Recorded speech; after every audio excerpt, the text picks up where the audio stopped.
Is Blade and Soul worth playing in 2020?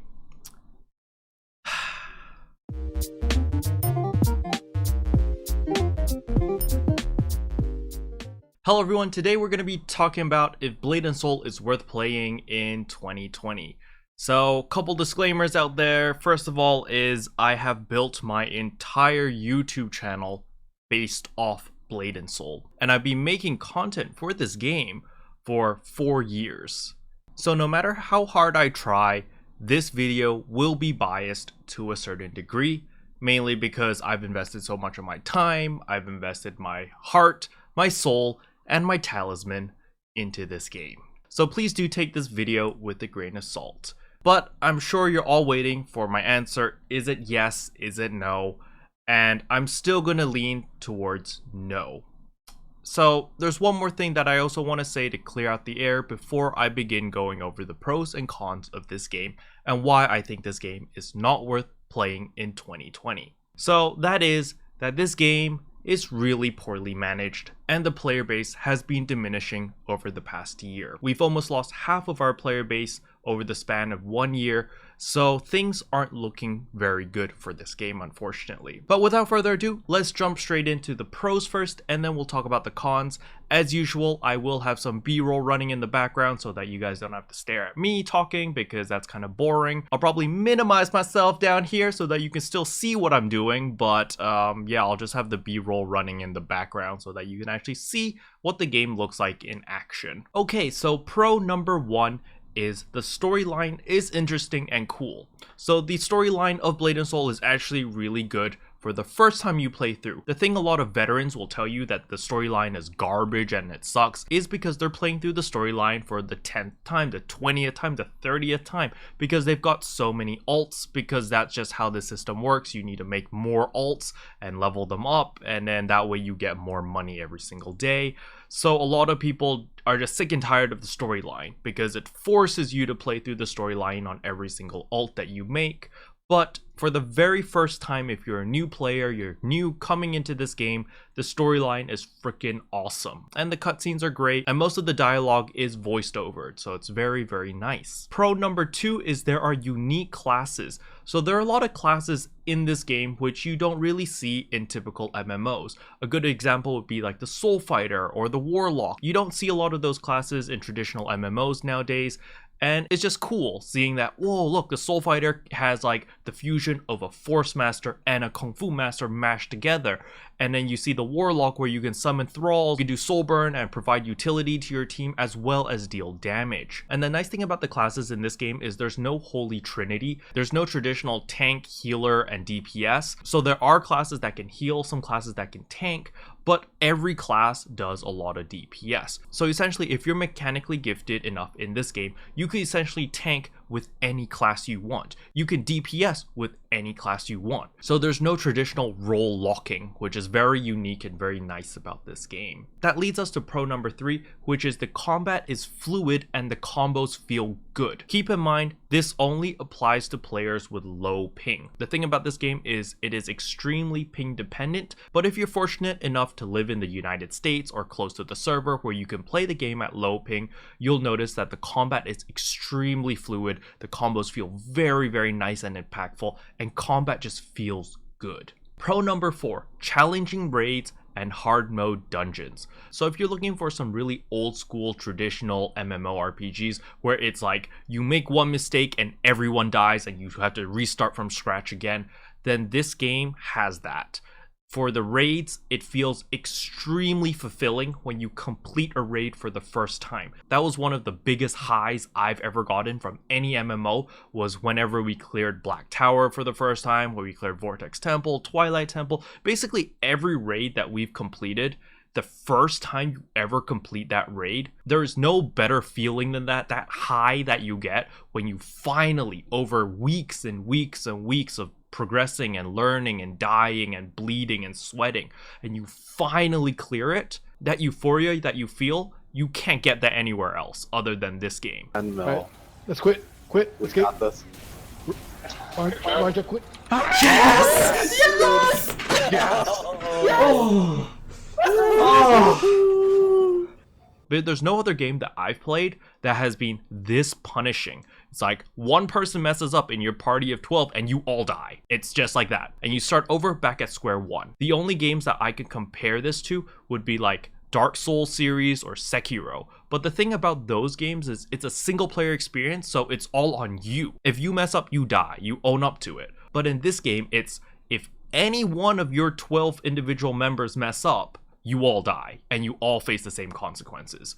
So for some people, they really love this, but for others, they might really hate this. But I'm putting it in the pros mainly because this is very unique. There aren't many MMOs out there that are this punishing and this unforgiving. Then we come to the hard mode dungeons. A lot of people don't do hard mode dungeons because of how punishing it is and also how it forces you to do a lot of mechanics. And that is why I put this as a pro, because a lot of games out there nowadays don't really require you to do any mechanics. You can just go in, you hit the boss and the boss dies and you complete the dungeon. But not in Blade and Soul. If you play hard mode dungeons on Blade and Soul, it forces you to bash your head against a wall, to die 1,000 times, to learn the mechanics, learn the boss rotations, and eventually complete it. While of course you can read guides and watch YouTube videos about it, but a lot of people get a thrill out of that, where they go into a dungeon blind and they go through the learning process and figure out how to do the dungeon. This is a big selling point for a lot of people because that's something that you don't see very often in a lot of MMOs anymore. Pro number 5 is good looking costumes and fashion. So this game has a lot of costumes, has a lot of fashion, has a lot of cosmetic items to get. And a lot of them look really, really good. And for some people, this is something that they actively pursue because they want to get all of the fashion stuff and they just want to look good in game. And this game allows you to do so, as long as you're willing to pay the money. And finally, pro number 6. This game is great if you have a lot of time to play. A lot of people will tell you, myself included, that this game is pay to win. However, if you treat this game as a full-time job and you play it 12-15 hours a day, you can play this game fully free to play and still manage to keep up. It's just very time consuming and kind of kills your soul inside. But either way, it is possible to play this game fully free to play. You just have to sacrifice a lot of your time. Now we get to the cons. So the cons is definitely a lot longer and lengthier than the pros, but we'll go through it one at a time. Con number 1 is very poor optimization. This game is really, really poorly optimized. The netcode is garbage. The game's coding itself is also garbage.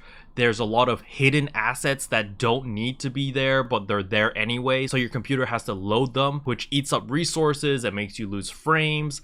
And it's just really poorly optimized, unfortunately. That leads us to con number 2, which is the publisher does not seem to care about the game or the player base anymore. And this is becoming more and more apparent with each update we get. All of the adjustments, all of the changes is just hurting the player base more and more. And the publisher does not seem to care or want to listen to the community. And so it's a downward spiral, unfortunately. Con number 3 is raids are sometimes extremely frustrating because one member does not know what they're doing or they don't want to listen and they cause the party wipe over and over. And this is something that I've experienced multiple times as I have led raids and we've cleared everything up to Scarlet Conservatory. So for me, that is Black Tower, Vortex Temple, Twilight Temple, and finally Scarlet Conservatory.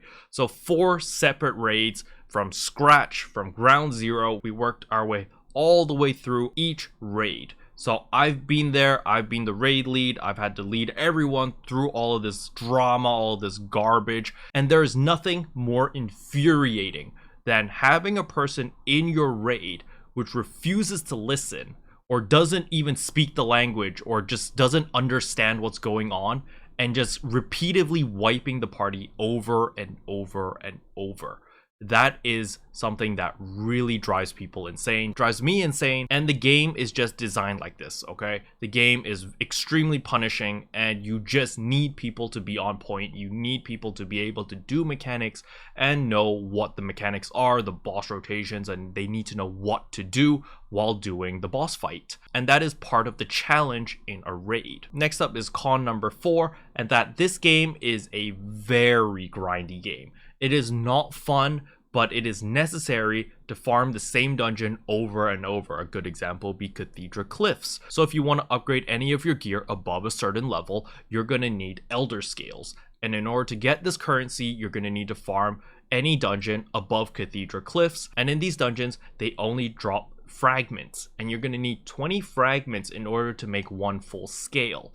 So you're going to be here farming the same dungeon over and over and over just to get enough scales to upgrade your armor. And then after you upgraded your armor, you're going to realize, oh, you need it for your weapon as well. Then you're going to have to farm that for your weapon.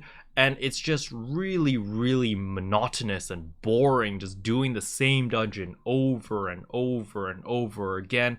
But it is a Korean MMO, and we all know Korean MMOs are all about that grind. And this leads up to con number 5, where AFK fishing all day is not fun.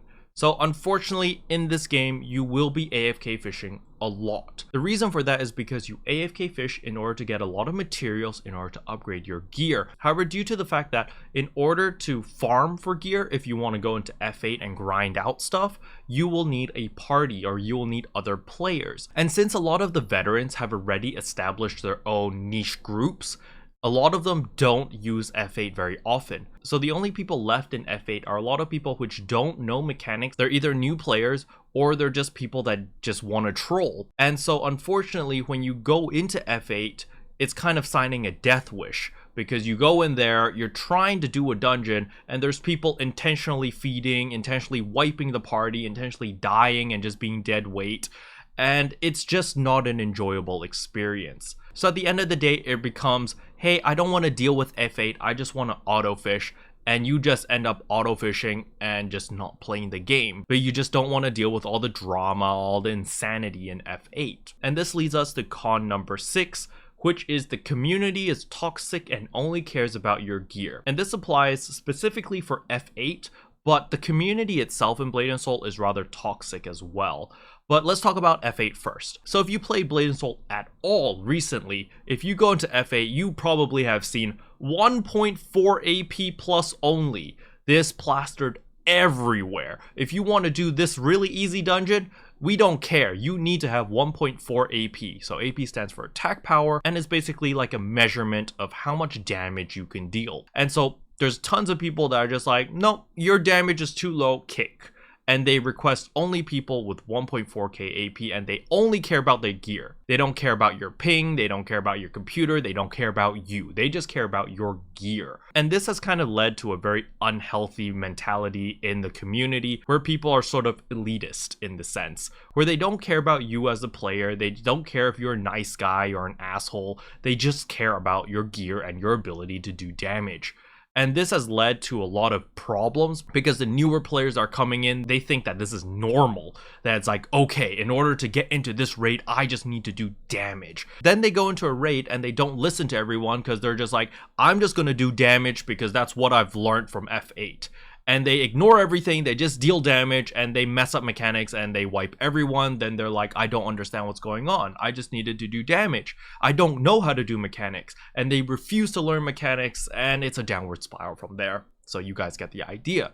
And it also doesn't help that the community itself, like the more veteran players, just doesn't want to help the newer players. They're just like, no, this is a lost cause. They can go screw themselves. We're just going to stick amongst ourselves with the veteran players and just mind our own business. And basically, all the newer players are kind of just left there to rot. Occasionally, there are a few nice people that come in and just help out a couple people, but the majority of the community is rather toxic. Con number 7. This game is not new player friendly at all. It is very, very difficult for a new player who has no friends in order to progress after the story content. You finish the story, you're like, wow, that story was great. I've got all this gear now. I want to get stronger. How do I start gearing up? And the game just kind of throws you off a cliff and it's like, yeah, you go figure it out yourself. And you don't have anyone to guide you on how to gear up and how to progress in this game. Like, sure, there are content creators like Ekijin, myself, Evil Do Us Harm, Jark, so forth and so on, which used to make content on this game, because we wanted to help the community. But because the game is committing slow Sudoku to itself, we're just pulled out. There's no point. We've lost a lot of motivation to create content in order to help the community, mainly because the community is getting smaller and smaller, and the people who are left in the community are the veterans, which already know everything, so there's no need for us to make any guides because they know it already. So unfortunately, that is the case with this game. Not new player friendly at all. Con number 8 is older content is dead due to lack of rewards. A good example is Celestial Basin. Celestial Basin was a great farming spot with an infinite quest system back in the day. But with new content coming out, now that we have Moon Refuge and all of that stuff, basically all of the older content has been phased out and has become redundant. People don't do those dungeons, they don't do any of the content unless they're trying to complete the costume collections. And that is pretty much the only reason why people do older content. So for example, Naru Sanctum. No one ever does Naru Sanctum anymore. But I remember when I played, that was a really difficult dungeon to do because you had to do every single mechanic. And if you didn't, you would wipe, and nobody had very high DPS. If you had 100k DPS back in the day, that was a lot of DPS. Most of us were doing like 30k, 40k at most. All of this content is now dead because you go into these dungeons with the gear that you get now out of the story, and you just blow these guys out of the water. You do 100k, 200k, just boom, they're dead. You know, it's super easy nowadays. So people just don't do it because the rewards haven't been updated, they've actually been nerfed, and there's just no point. So con number 9 is, for most classes out there, you're going to need to use a macro if you care about min-maxing. So the reason why I put this as a con is because it takes away the fun in the game, especially if you play games such as Black Desert Online, or if you play some PSO2, or just like any fighting game. Like, you know how impactful and how powerful you feel when you input a certain command or you cast a certain skill. It feels really good. Unfortunately for Blade and Soul, especially if you want to min-max and you care about hitting your potential maximum DPS,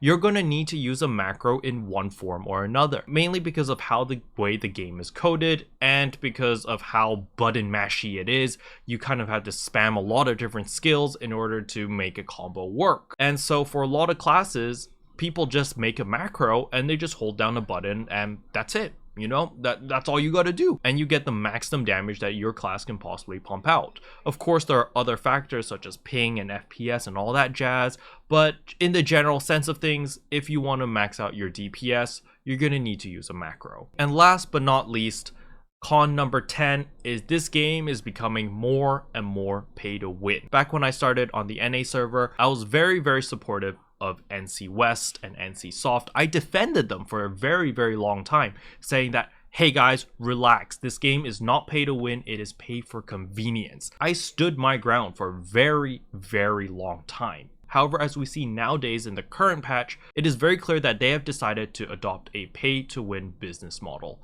And it's very unfortunate, but it is what it is, and we're just gonna have to accept the facts. And this saddens me a lot because I have invested 4 years of my life. My YouTube channel was built on this game, and it really saddens me and hurts me greatly to say that, hey guys, this game is not worth playing in 2020. Anyway, I hope you found this video helpful. If you did, I would appreciate a subscribe, and I'll see you guys in tomorrow's video. Bye. What can I say except you're welcome, for the heels, the